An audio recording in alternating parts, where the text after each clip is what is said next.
UFC 311 predictions and analysis with the homies.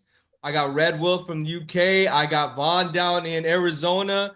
What's up, homeboys? Hey, Happy New Year. Hey, it's What's time. up, fellas? It's time. It's time. So yeah, let's just jump right into it. UFC 311. We're gonna get Red Wolf on the clock first. Islam Makhachev versus Arman Tsarukyan. Let's go. Take the It, mic, bro. I'll tell you what, man, this is going to be a good fight. I recently rewatched the first fight between them, and Okay. it's elite, man. Like it's so close. The grappling exchanges, the way they are on the ground, the How, transitions. how long ago was that? It was in 2019, so Oh, so it you're was right talking, before COVID. yeah, yeah. So we're talking 5 years ago now, All and right, all right, both fighters have improved dramatically. That's one thing that I right. noticed. They were both great, but in 5 years, both of them have become even better. Um, so I feel like it's one of those 50-50 fights for me. I do believe Islam is better at grappling, 100%, and may even now be better at the striking realm. Do you know what I mean? So also as well, it's 5 rounds. I What's the can't tail of remember. the tape? What's the tail of the tape? How old are these guys? Do we know? So that might be one for Von to pull up right there. Um, I can't remember how old. I don't have their ages right up or Do you have their their height stats. and I can get that up though here in a hot second. okay. All right. Well, there you go. Islam's 5'10". Tsarukyan's 5'7". Okay. Um, You got a Islam, 70-inch reach on Makhachev, 72.5-inch reach on Tsarukyan. So you got Interesting. yeah. broader shoulders on Tsarukyan, right? I mean, we saw that in his beefy body. Typically, shorter fighters with longer reach. It's because they have a broader shoulder base, and so Mm, their arms typically out further that way.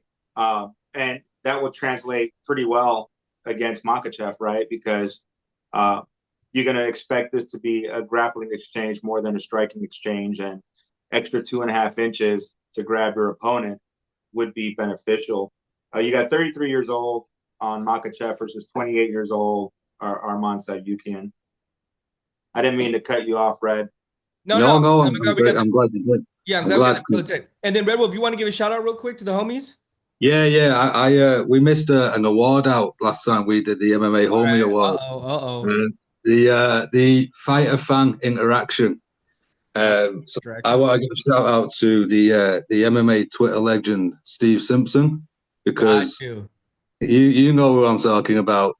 Him and Paddy Pimblett are like uncle and nephew. Do you know what I'm like? Them two like talk all day, every day, no matter what. So I gotta give a big shout out to that guy. Do you know what I Nice. mean? Him and That dude, Steve, man, he's been through a lot too, and he's also been a big pillar of support for a lot of other members in the yeah. community, like Jim, especially when Jim lost his wife, Denise. So yeah, How big long shout have out you to guys Steve. all been in this Twitter MMA world? I feel like I just kind of snuck in. The homie just like kind of just got a bottle and just sit in the corner over there. Oh no, you're one of us now. We're welcoming you. Yeah. We're like the unks. You know what I mean? Well, no, because like you guys know a lot of the community that I don't, and even in our chat, you're introducing me to some of these people that I'm yeah, like, oh, okay, I kind of see them. You know what I mean? So, yeah. all right, shout out to Steve. So it looks like so. Who are you going with, Red Wolf? Who do you got? So I'm probably gonna go Islam. We're gonna go Islam. I think either by submission or decision. The reason I think Oh, submission is he's gonna finish. He's gonna get a finish. I think so. Possibly. If he doesn't, he's winning a unanimous decision. The reason I think sub is because if you look at the Sarukian and Oliveira fight, although Arman did win, it was very, very exactly very close. You know what I mean? That guillotine was like Arman had to pull his pants down to get out of that guillotine. Do you know what I'm Hey, there saying? was So two moments there, like you. exactly. And in the third round, he wrapped that up and he dropped, and everyone kind of thought, "Ooh," but he was relaxing to get out of it. But it was a close fight, and I Gotcha. think Islam's a lot stronger than Strong. Oliveira. All right. Yeah. All right, Vaughn, you on the mic. Who do you got, homeboy? I'm taking Makachev. I'm taking the champ. You know, you got to beat the champ to beat the champ. True. The odds I think they're pretty accurate. I would actually What mind. are the odds? Yeah, right now they're sitting at -410 for Makhachev, +310 for Whoa. Tsarukyan. I think these Ooh. are a little skewed. I personally have it at -298 for Makhachev and +193 for Tsarukyan after my adjusted coefficients. I definitely give the champ the win. I think that, MMA math, you have Makhachev already beating Tsarukyan in the past, and then they have a common opponent in Charles Oliveira. While Tsarukyan managed to win off the skin off his teeth in that one with a split decision, you had a clear victory where Makhachev submitted Oliveira in round 2. And so I feel like Tsarukyan is getting to the point where Makhachev was when he was fighting Oliveira. And Makhachev has naturally also progressed in his game. So I just still think that Makhachev is a few levels, a few degrees above where Tsarukyan is, and he'll be able to handle this test. But yeah, I think it's a little bit closer than what the odds have it. Yeah, I think it might be a little bit closer. So, you guys both got Makhachev, and just to kind of take a step back, UFC 311 is going to be in LA in the West Coast. Throw up your doves at the Intuit new dome in the Clippers stadium. Now, I do want to take a quick moment. Yeah, hopefully, actually, and I did want to take a quick moment on today's, just to kind of condolences to everybody that's been affected by the fires in LA in the surrounding areas. This shit's crazy. But they are saying that it is supposed to still be on. Interesting enough, I was gonna go to the fight. And man, but the nosebleeds are 750. Just the nosebleeds, like all the way at the top. And I think that stadium doesn't have really a bad seat. Like I think because of how the new stadium is and the projector is around. So I was gonna bite the bullet, but I was like, you know what? I'm just gonna watch it on TV. I'll get more highlight reels just by watching it on TV and recording it. It's crazy. Like Red Wolf just off UFC. I was looking at his stats off UFC 101, Vegas 101. Dude, he had like over 4 million views, hits on Twitter. Yeah. It's crazy. Yeah. Imagine what you're gonna do next week Red? for Yeah, the that was bigger, crazy. yeah, Yeah, for like the bigger Kenny name. Now Stern you were, one, the yeah, one, the one that got stolen by UFC. yeah, that's pretty crazy too. That's pretty crazy too. That was a good Scandal, spot by these boys. That was a scandal, good spot. That was a scandal good on the spot. part of UFC Reddit Yeah. moderators. Scandal. Yeah. All right, but I went back when I just been recovering from being sick. I went back and watched the Arman and Charles Oliveira fight. It was so close, bro. Like it could have been a draw. Honestly, it could have been a draw. I thought that Charles had bigger moments in those finishes, but there was just right at the last second that maybe going into those championship rounds, he could have maybe stole one. I didn't think he dominated Charles though. I thought he won the second. Um, but the Yeah. third, it kind of went back and forth, and at the end, he left to me a more he could, man, he almost had him. He really did. He almost had him. So That I kind of put that into perspective. Like, so if you're bringing that same technique to Islam, I don't know, bro. I can see Islam getting past you. Yeah, that's the other thing I wanted to say as well is the 5 round aspects of it with the Arman and Oliveira fight. A lot of people, myself included, were saying if that was 5 rounds, Charles could have got him, or Charles could have won. Do you know what I'm saying? I don't think Tsarukyan's done a 5 round fight before, so this is his first one, and we know Islam can go 5 rounds all day, every day. He does seem gassed in the 5th round, but but he's still got it. And I thought too, and I looked at the Dustin Poirier fight. He, I thought that it showed me some grit because of the cut, and he was able to persevere and fight through it and Yeah, still get the win. A lot of people will fold. So I think he's on a 14 fight win streak, trying to be, is it Usman and over. Anderson Yeah, Silva's 16 fight win streak. So he's on the edge of certifying himself as a legend within this organization and promotion of all time. I think he has a lot more to prove. And at 33 years old, if he was 37, I may like maybe his time is kind of winding down, but he's still kind of in his prime. So I got Armin. I mean, I got Islam Makhachev as well. Yeah, and we also got to talk about the strength of opponents of whom they fought. Oh yeah. You know, you got Oliveira, Dariush, Silva, Ismagulov, and a loss to Gamrot on Tsarukyan side. You have Poirier, Volkanovski, Oliveira, and Bobby Green on Makhachev's side. Caliber of opponents is just way higher. And what Makhachev was able to do with those people, I think shows why he's the champion now and why it's going to be so difficult. And he's just so big too. Like he really is. I mean, I don't know. Yeah, he hydrates. Yeah, I don't know. Like, and I know they talk about those dudes doing like steroids and shit. I wouldn't put it past them, to be honest with you. The dude, bro, all them Dagestanis are naturally, wrestling thick like that. Yeah. And you know what? I don't know where Habib's at right now. Well, Habib's getting kicked off flight.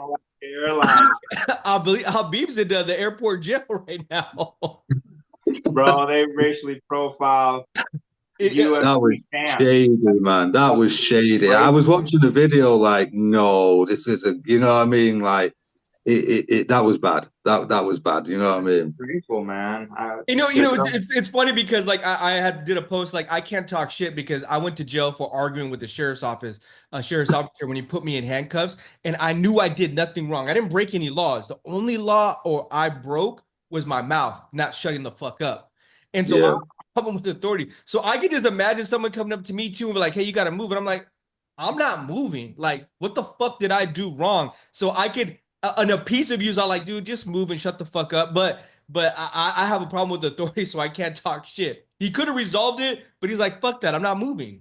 You know, airplanes are a weird jurisdiction with their own weird set of rules and laws. My thing is like, why you think does not apply on that, because you bought a seat and you think you're entitled to sit there, you're not. It's completely subjective and really at the discretion of the attendants. I'm not saying that what they did is right. No. I'm also saying that there's a huge gray area, and I think the card of like justice, and I didn't do anything wrong. It's like, bro, you just got to understand that this is their way, and if someone's wants you to move, fine, move. But if they kicked you off the flight, then you have a lawsuit against them for racial discrimination. And they had no idea. And they had no idea who this guy was. They didn't know how much of attention this really was going to get after the fact. I was thinking too, is like, damn, you find Coach? Yeah, it looked like Coach. You know what I mean? I was surprised in that. Connor's over here flying private jets. Connor got to be right now, bro. Like, oh, bro, Connor's. This is food for Conor McGregor right now. I'm already waiting for the Conor post. I saw it on Twitter. Someone put a picture of Conor wearing an airline captain outfit and said that's why he got kicked off. That was the captain. All Conor got to do is show a picture of himself in his private jet. With like some champagne and that little and I can't wait for Sean to fucking chime in too. Sean's gonna say something, bro. He's been on the. People are gonna say something. All right. This is kind of fun. We'll see what happens with Habib this week. I'm pretty sure he's supposed to be in his corner, right? Yeah. Well, talking about Nurmagomedov, right? He's got 2 fights to. We got his little cousin. That's fighting next. That's true. So Merab Dvalishvili is the next fight. So we'll roll right into that. We'll get the timer on here.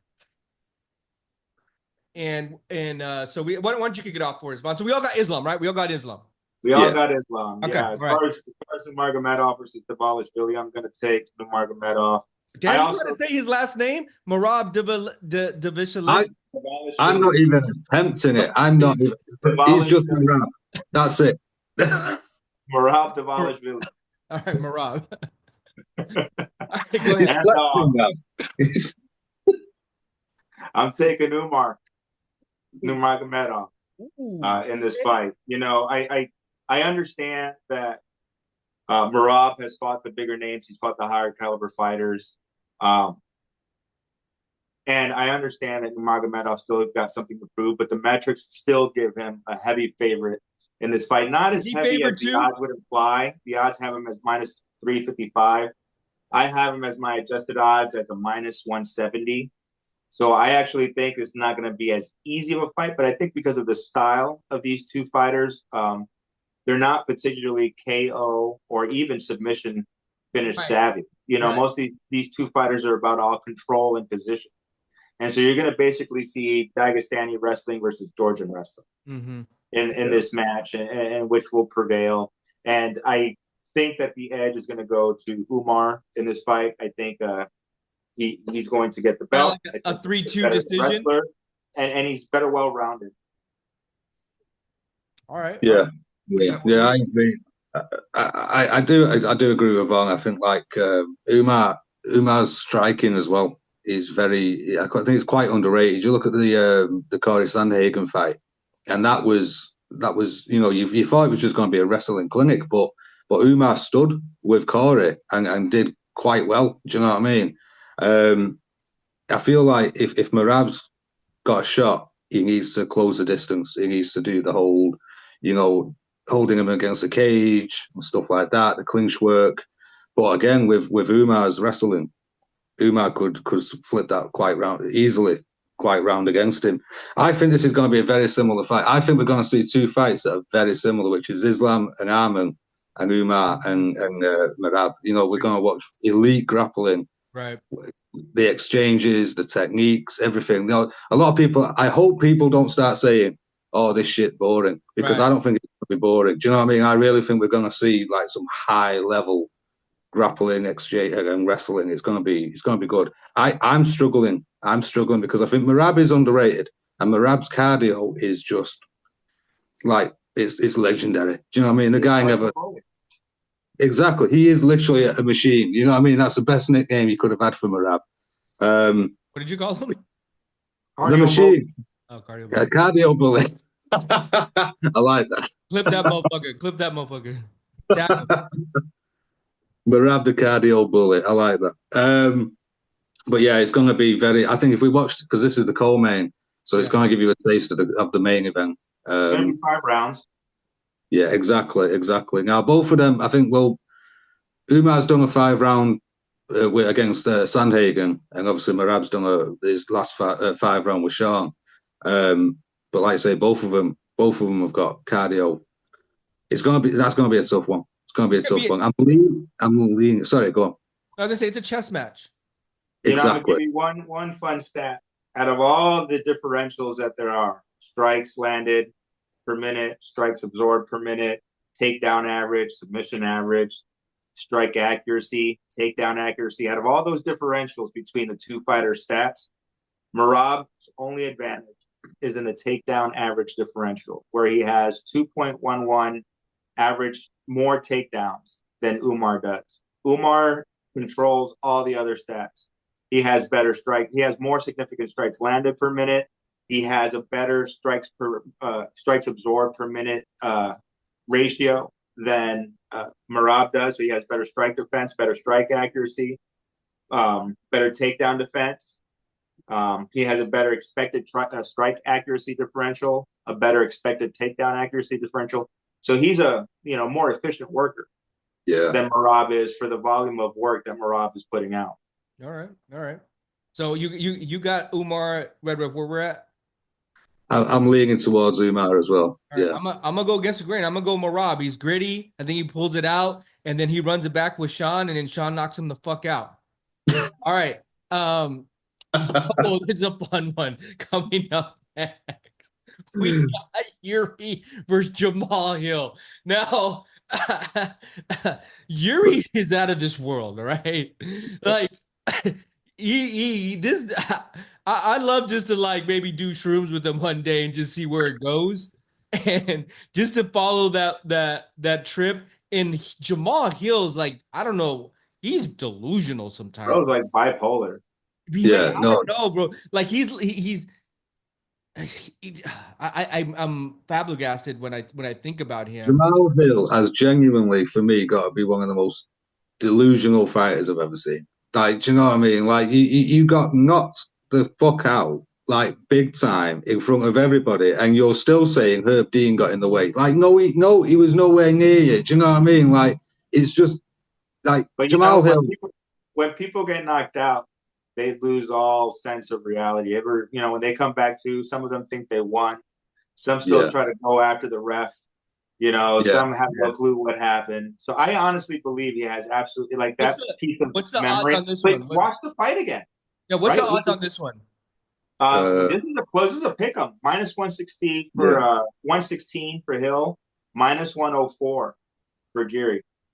So basically, if you translate that into implied odds or implied probability win percentage, 54% chance for Hill, 51% chance for Geary to I'm win gonna this just fight. take Yuri off top. I'm just gonna take Yuri off top. Yeah, I'm taking Yuri too. Yep. My adjusted And I'm odds. doing it just because if Hill loses, he's gonna be even more delusional. Exactly. I can't I wait. want to see that delusional train keep going. I just don't know though, because this is a close fight, and it really leans on what Jerry's fight IQ is going to be. Because honestly, if he stands with John Mahal, Hill is a better striker. And if this just stays standing, Hill's going to land more strikes, and Yuri's going to absorb more strikes, and that's always a recipe for a loss. So Yeah. Yuri's going to have to employ his ground game, where he has a definite clear advantage. And the reason I have a slight lean on Yuri is because he's really the more well-rounded fighter. He has the ability to take Hill down and control him, maybe even throw a few submissions that way, at least to keep Hill busy, to chew up some time. But if he keeps it standing, I think Hill can piece him up. But Yeah. I'm still Yeah. picking Yuri because I'm leaning on Yuri's evolution as an Okay. MMA fighter. Okay. Where we Yeah. going? Where we going, mate? Yeah, I see. I kind of agree. Hill's more of a complete boxer. Do you know what I mean? He'll throw the combos, and he's very quick on the feet, and he's got power. There's no two ways about it. He's got power. Yuri's got power, but he throws crazy shit.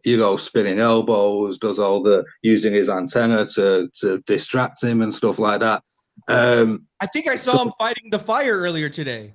yeah, he was punching the fire. He was doing Hoping woosahs the and all wind from the punches would knock the fire out. Out there doing but, yoga at the beach. Like, but if you remember as well, Yuri versus Rakic, he was taking a few shots in that, and it didn't look too good for him. But he weathered it, and he kept going, and he kept going, and like you say, he took him down, or he went for the takedowns, he mixed it up a little bit. So I'm going with Yuri as well. Mainly because I do like MTK said, I want to see Hill's reactions to that. I want to see what excuses he comes up with that one. I wouldn't be surprised if Hill won. He'll be even more insufferable if he did win. But yeah, I'm going with Yuri. I mean, Hill hasn't got a lot of fans left. I used to be a fan, but he could write a book, How now, to Lose All Your Fans. now I Look, think I'm. I haven't dismissed John Mahal Hill as a fan just yet. Mm. I mean, yeah, I still root for the guy. Yeah, I, I'll I say feel that for too. him. I I still, feel for I'll him. say that too. I'll say that too. He's just funny the way he reacts to He's it. funny, bro. I mean, Okay, so you know the way what? he Maybe I'll attacks the switch it. critic. Maybe I'll switch it. If Hill wins, he's gonna say he's the greatest of all time. Oh yeah, Until he 100%. sees Alex again. Line him up. Line him up. Line him up. All right. He's got to work his way up that mountain again. All right, we're gonna finish it off. We got two more here. Renato versus Benil Dariush. I really, Benil, he was on a really good fight streak until I believe he lost. I think it was Arman. And Yeah, I think I it was think like so. a 7-8 fight win streak. And I just see that it's more Renato's time now, and Benil's kind of on the back nine. I think it's going to be a very good, challenging fight, though, Renato, to kind of see where he's really at. But I think that Renato has taken his fight game a lot more seriously. I even remember he said it before, where his fight IQ before, he just wanted to go in there brawl. Now he's kind of really thinking about the strategy of it, and the ground game. He's evolved as an MMA fighter, I believe, as a whole, and his mind is there too. I think you put those two together, and he's on a good roll right now, and he has a good buzz. Then I think he's gonna keep it rolling and keep the win streak going in there and try to go for a title run. So I'm gonna take Renato. Easy money, easy Yeah. money. He cannot afford to lose.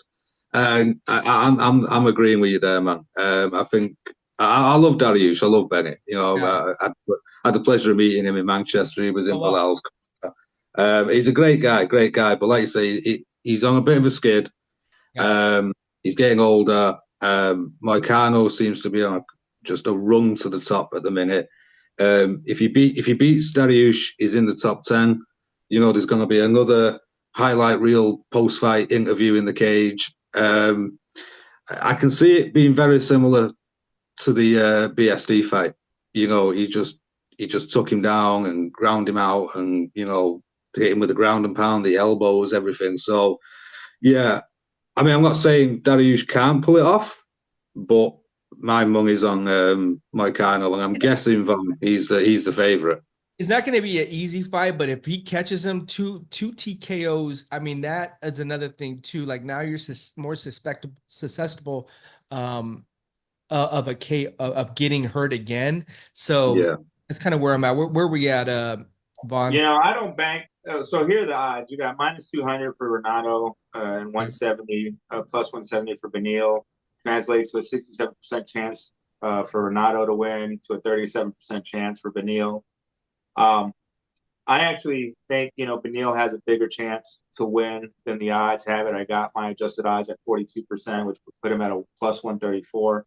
However, Renato's odds don't go down when I'm doing my adjusted odds either. They actually go up for him too, and increases his margin of winning.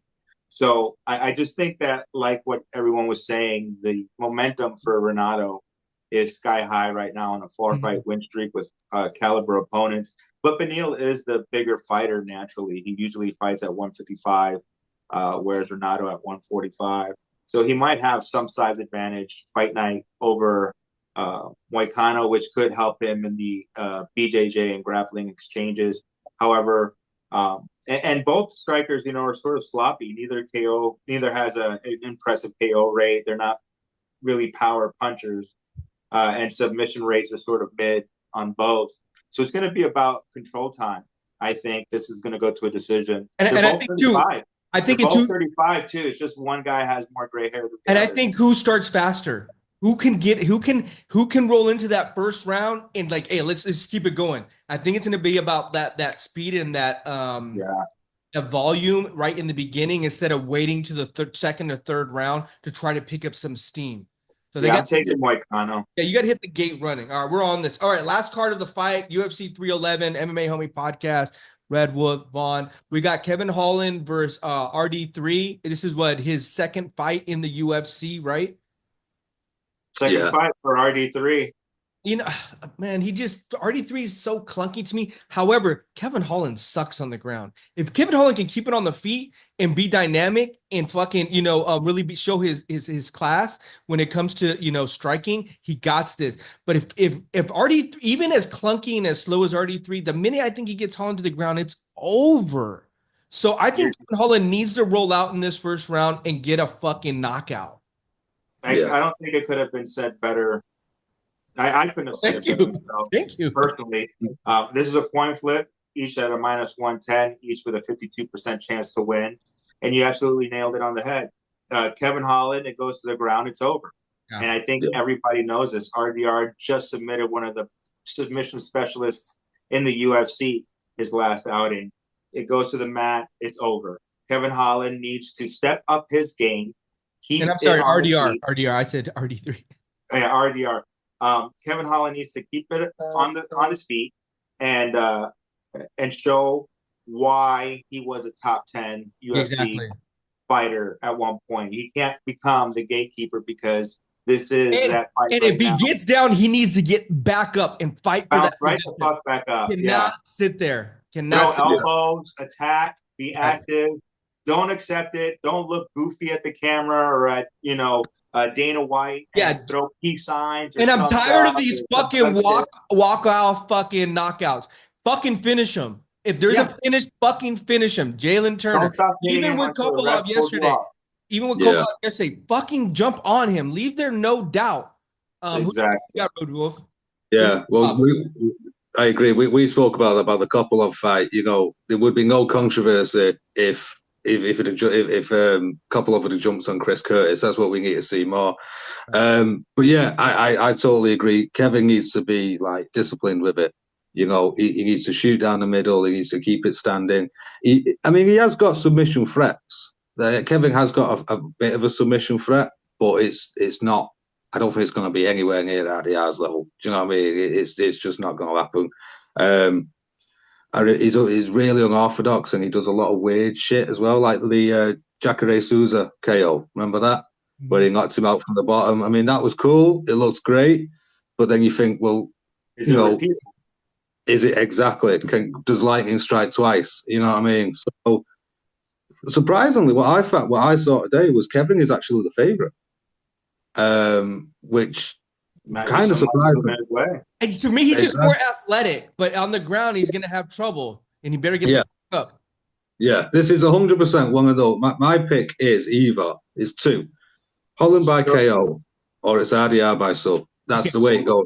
You know what I mean? It doesn't seem the The current odds right now are the best odds, anyways. Are -105 Holland, -115 De Ridder, so a slight lean on De Ridder. Yeah. You know what? In the whole main card, there's going to be banger after banger and banger. So I'm glad they started. Just to end this, I do want to give a shout out some fights to watch out for. Grant Dawson, he's a fucking deadly on the ground. Do not see him on the ground. Upcoming rising star Zachary Reese. Watch out for Zachary Reese. He fights Dumas. And the other one I had on my list, of course, Peyton Talbot. All prelims. Watch out for those three fighters. I think if we did another recording, when we talked about those three fights, like, ooh, watch out for them in 2025. Yeah. They're deadly. Yeah. And why are they feeding Peyton Talbot over Ione Barcelos? I mean, to me, there's a storyline behind them trying to make a star out of Peyton because of course, time they feed this man a quality opponent. I mean, after this one, I think they're going to put him into that position, get him in the rankings and stuff. But all right, let's finish it off. We all got Islam. Got Islam. Islam. Yeah. Let's fucking go. MMA Homie Podcast out this bitch.